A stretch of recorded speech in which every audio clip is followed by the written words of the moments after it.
Have you noticed that unwanted messages often clutter your Viber inbox? Fortunately, there's a solution to protect you from this problem: automatic spam check.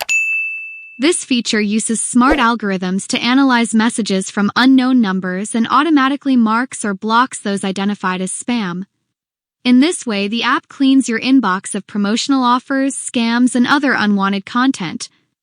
In this tutorial, we'll show you step-by-step how to enable this option, so stay until the end of this video and follow my steps.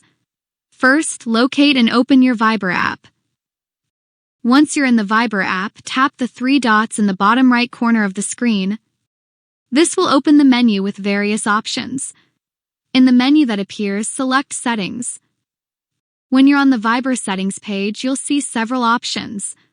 Find the privacy option and tap on it to access the privacy settings. On this page, you will find different options to customize your privacy on Viber. Now, look for the auto spam check option and tap on it to enable it. Once you activate this option, Viber will automatically start detecting and filtering unwanted messages.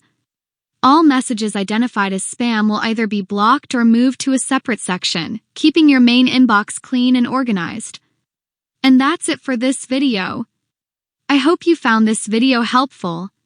If you did, leave a like, share this video with your friends, and subscribe to my channel for more useful videos. Thank you so much for watching, and of course, see you very soon in my next video.